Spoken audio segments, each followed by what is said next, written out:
Et salut à tous les amis, c'est Culture Geek. Aujourd'hui on se retrouve pour une toute nouvelle critique, voilà, d'un film assez familial que j'attendais, voilà, parce que je suis fan de Lego et je suis fan de l'univers Star Wars.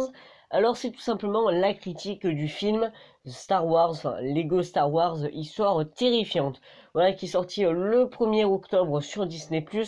Voilà, comme j'ai dit, c'est un film familial.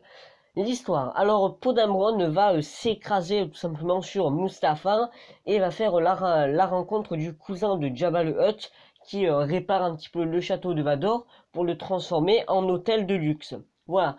Et dans cet hôtel, ils vont faire la rencontre d'un espèce de majordome assez chelou, je me rappelle plus de son nom, et qui va raconter tout simplement 2 ou 3 histoires.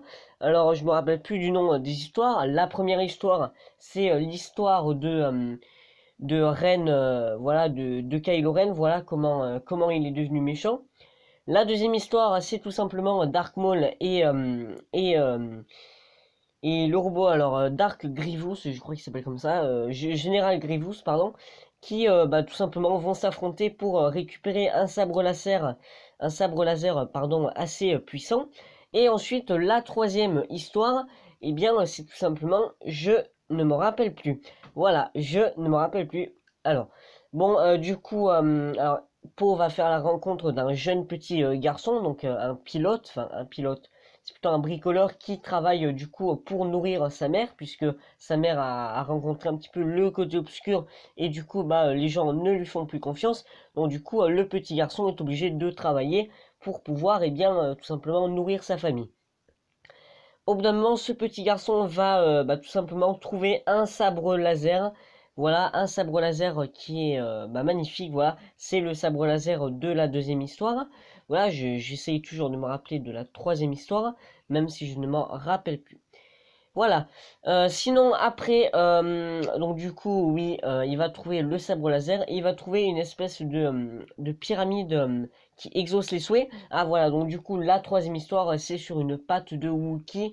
Voilà, quelqu'un qui exauce les souhaits. Voilà. Et donc du coup, il va ramener à la vie avec ce sabre laser et cette pyramide à souhait. Donc du coup, un site, voilà, qui va du coup exterminer tout sur son passage et détruire l'hôtel. Enfin, détruire l'hôtel, il va pas le détruire complètement, mais il va détruire quelques parties. Et voilà, il va réveiller son armée de droïdes. Donc c'est les droïdes méchants qu'on voit dans le 1, 2 et 3. Voilà, donc qui vont se transformer en zombies, du coup, voilà, qui vont être assez sympas. Et du coup, d'ailleurs, à cette scène, il y a une scène de référence à Shining assez sympa, que je trouvais vraiment sympa, voilà. Et donc, du coup, voilà, on arrive à la fin. Voilà, je vais vous dire ce que j'ai pensé de ce film d'animation. Alors, c'est un film d'animation vraiment sympa, assez sympathique, donc c'est familial, voilà. Moi, ce qui me dérange, c'est tout simplement ce côté familial, voilà, où c'est ce côté assez enfantin, enfin cet humour enfantin, voilà. Mais bon, c'est un film d'animation Lego, donc ils n'allaient pas faire un truc ultra sérieux. Mais voilà, c'est juste ça qui me dérange vraiment. C'est juste l'humour enfantin voilà, qui me dérange. Sinon, tout est bien. Voilà, l'histoire, les personnages, tout est bien. Voilà, voilà. Sinon, n'hésitez pas à me dire dans les commentaires ce que vous avez pensé du film. Et si vous voulez le voir, tout simplement, il est disponible sur la plateforme de streaming Disney+. Sinon, c'est la fin de la vidéo. N'hésitez pas à vous abonner, à liker la vidéo et à la partager à tous vos amis. Allez, ciao, c'était Culture Geek.